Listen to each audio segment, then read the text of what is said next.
Bismillahirrahmanirrahim. Assalamualaikum warahmatullahi wabarakatuh.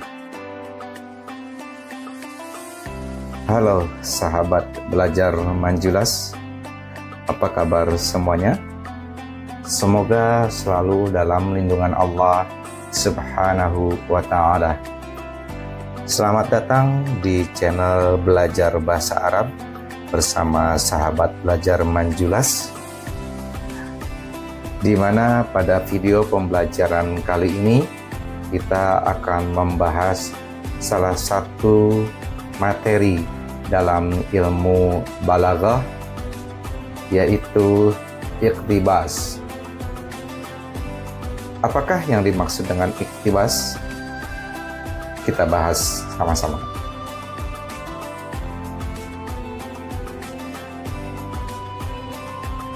Pengertian iqtibas adalah istilah dalam bahasa Arab yang berarti mengutip atau mengambil cahaya. Dalam konteks Islam, iqtibas merujuk pada praktik mengutip ayat Al-Quran atau hadis Nabi dalam tulisan, pidato, atau karya sastra untuk memperkuat pesan dan menambah nilai spiritual.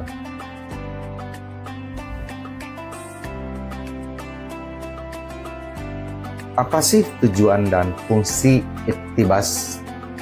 Yang pertama, memperkuat argumentasi dengan memberikan keabsahan pada gagasan. Atau mungkin kalau bahasa kita di sini, kita mengungkapkan dalil-dalil yang bersumber dari Al-Quran dan hadis untuk memperkuat sebuah argumentasi yang kita sampaikan.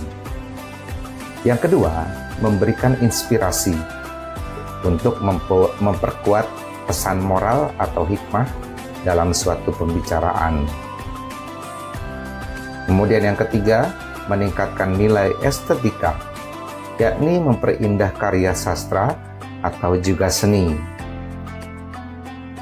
Dan yang terakhir yaitu menyampaikan dakwah dengan menyebarkan nilai-nilai Islam secara kreatif.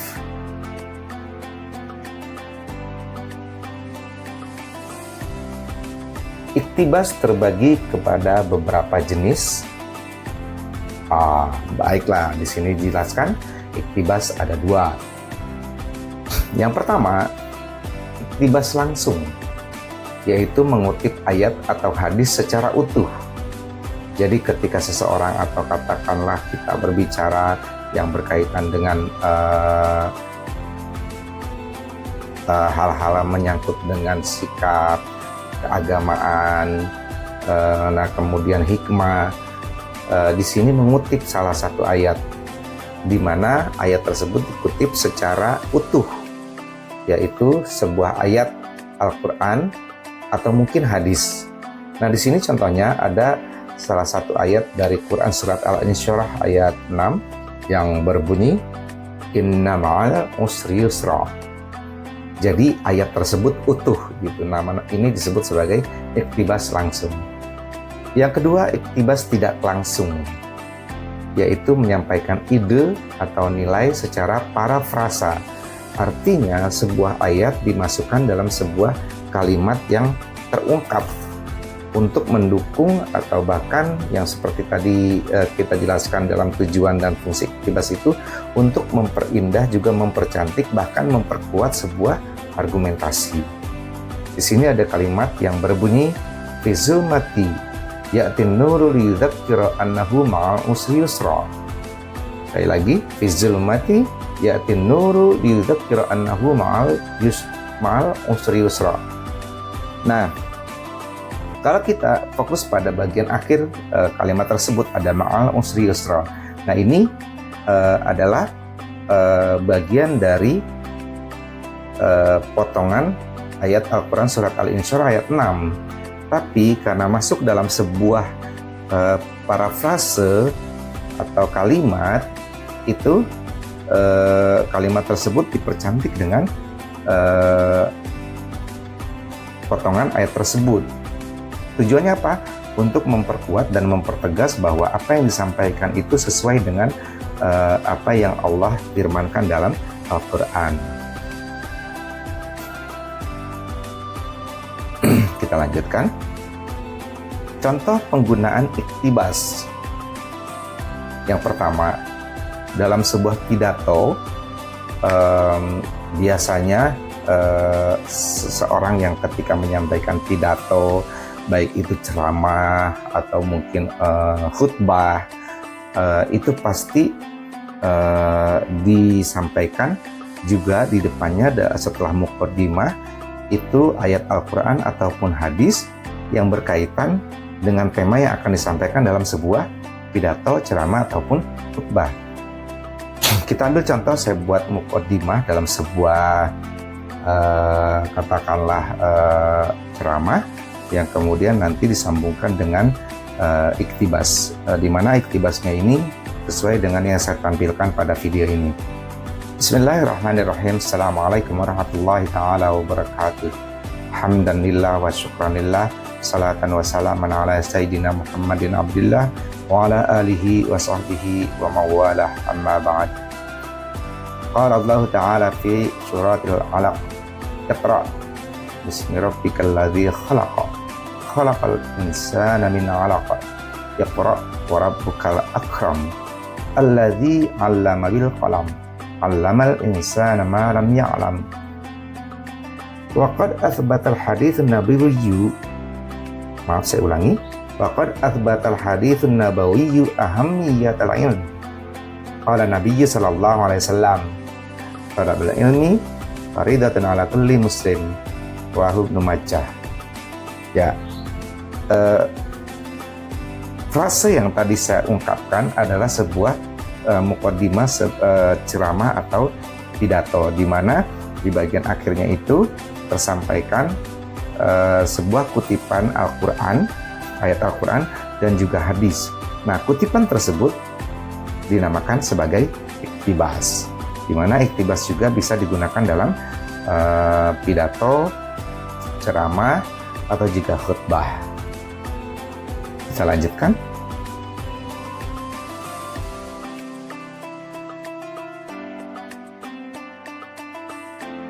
Nah, dalam puisi di sini ada berbunyi, kalamatoril ladzi yanzilu minas sama, tatadaffaqu rahmatullahi bilang qita, tuhil qulubal mayyitah wa tagsilul arwaha minal ana. Ini puisi ini berkaitan dengan rahmat yang Allah berikan kepada seluruh makhluk yang ada di muka bumi, yang artinya dari puisi yang tadi saya bacakan, artinya dalam bahasa Indonesia yaitu seperti hujan yang turun dari langit, rahmat Allah mengalir tanpa henti, menghidupkan hati-hati yang mati dan membersihkan jiwa-jiwa dari segala kesulitan. Nah, kurang lebih seperti itu contoh iktibas dalam sebuah puisi. Kita lanjutkan. Kalimat motivasi. Nah, di sini ada contoh, isbir fa innallaha ma'as sabirin. Sekali lagi, isbir fa innallaha ma'as sabirin. Bersabarlah, karena sesungguhnya Allah bersama orang-orang yang bersabar.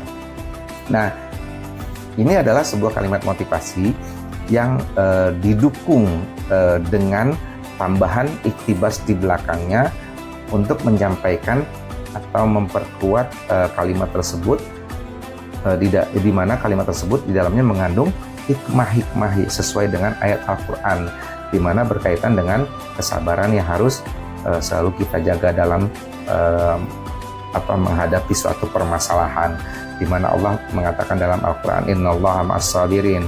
Nah, kemudian disampaikan kalimat motivasi dalam bahasa Arab di sini berbunyi isbir, bersabarlah, fa innallaha ma'as sabirin, karena sesungguhnya Allah bersama orang-orang yang bersabar.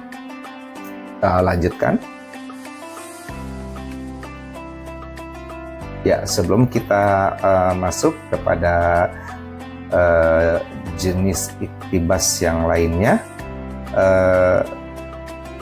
dari yang tadi sudah disampaikan perlu digarisbawahi bahwa ketika kita menyampaikan kalimat iktibas tidak langsung, kemudian mengutip ayat Al-Quran, di sini yang harus kita tekankan adalah bahwa kalimat tersebut tidak bermaksud merubah ayat Al-Quran. Sekali lagi, tidak bermaksud merubah ayat Al-Quran. Justru secara tidak langsung, kalimat-kalimat yang entah tadi misalkan kalimat motivasi, puisi, bahkan syair, atau juga kalimat-kalimat yang ada dalam disampaikan dalam pidato, ceramah dan sebagainya, itu tujuannya adalah ketika menggunakan iktibas untuk memperkuat dan mempertegas argumentasi atau menegaskan hikmah dari sebuah tema yang disampaikan, yang kemudian dihubungkan dengan ayat Al-Quran atau mungkin hadis sesuai dengan tema yang disampaikan gitu. Sekali lagi kurang lebih seperti itu. Oke, kita lanjutkan. Kaligrafi atau khat ya. Nah, ini ada contohnya.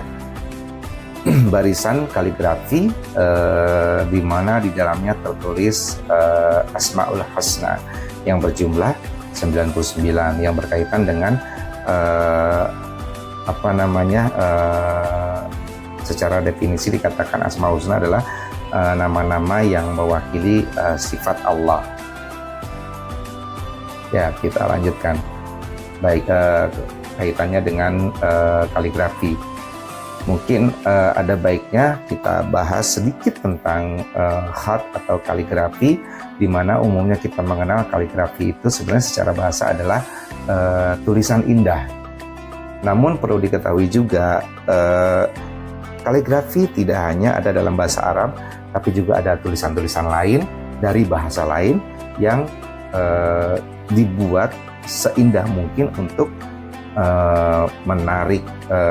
menarik atau menambah minat baca orang yang mendapatkan kalimat tersebut atau menemukan kalimat tersebut untuk dibaca karena bentukan tulisannya atau mungkin keindahan kalimat yang tertulis gitu. Nah, itu namanya kaligrafi secara umum. Tapi kalau misalkan kita bicara tentang kaligrafi dalam bahasa Arab yang disebut sebagai khat, perlu ditekankan juga khat kaitannya dengan bahasa Arab itu ada bermacam-macam. Di sini akan saya sampaikan kaitannya dengan jenis-jenis kaligrafi dalam bahasa Arab atau khat. Yang pertama ada namanya khat kufi.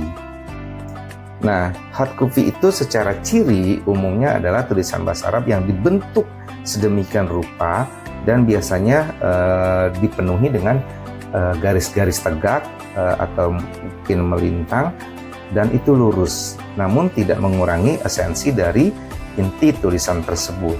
Makanya bagi orang-orang yang mungkin bergelut atau mendalami ilmu kaligrafi, umumnya mereka akan familiar ketika mendapatkan sebuah bentuk kaligrafi. Familiarnya dalam artian, oh ini bentuk kalimat ini atau bentuk kaligrafi ini sebenarnya dibacanya seperti apa gitu.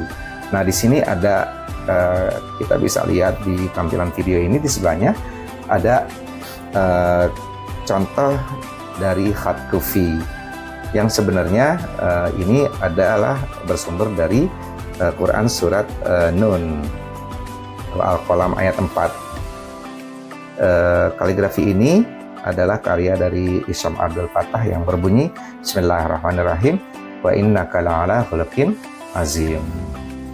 Oke, kita lanjut ke khat yang berikutnya yang disebut sebagai khat naskhi. Nah, kita lihat di sini ada khat naskhi yang kalau kita perhatikan ini mudah untuk dibaca karena susunan hurufnya, kemudian gaya penulisannya itu tidak tidak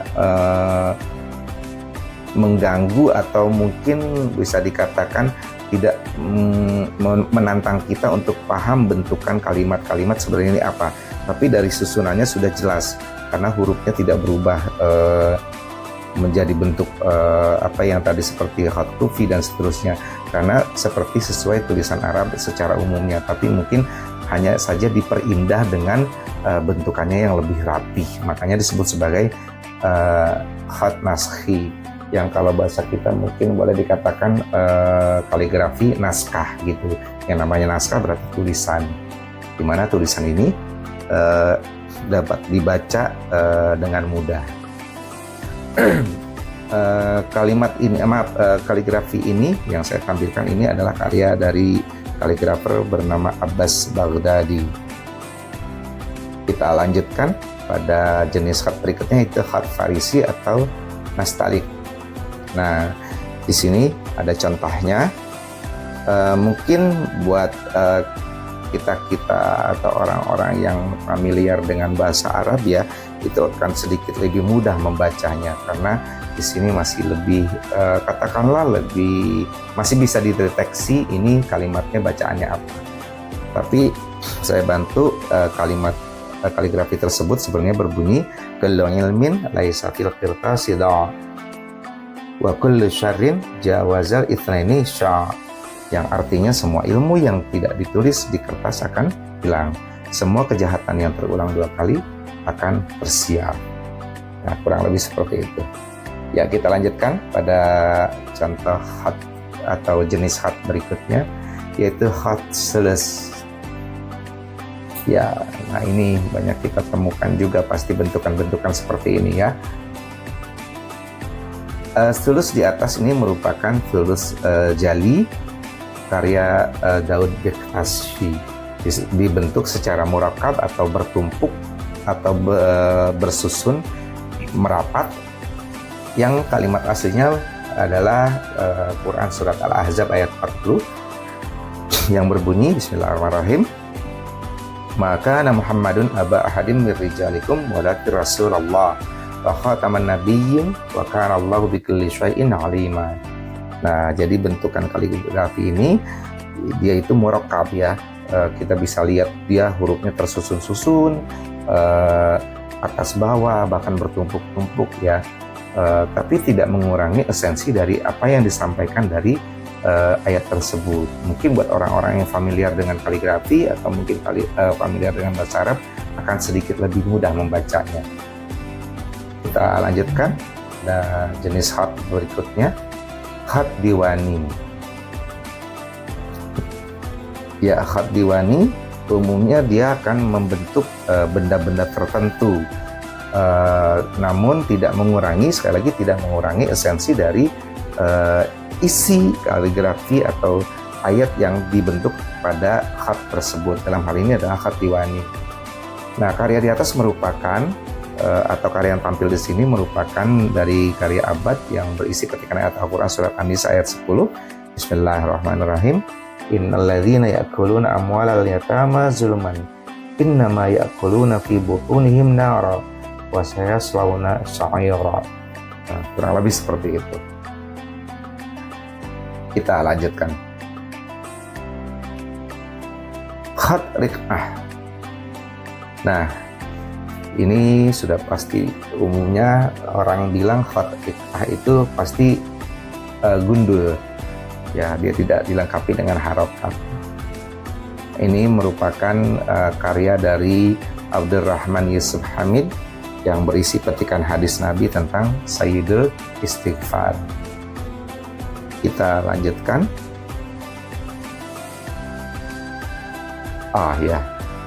Sepertinya selesai kaitannya dengan iktibas, di mana juga tadi saya tambahkan tentang kaligrafi yang sudah pasti kaligrafi dalam hal ini adalah khat, dan sudah pasti juga khat itu membentuk tulisan-tulisan Arab yang umumnya adalah diambil dari ayat-ayat Al-Quran, tapi tidak menutup kemungkinan juga ada dari hadis atau bahkan karya-karya syair dari para penyair terdahulu yang berbentuk puisi dan lain sebagainya.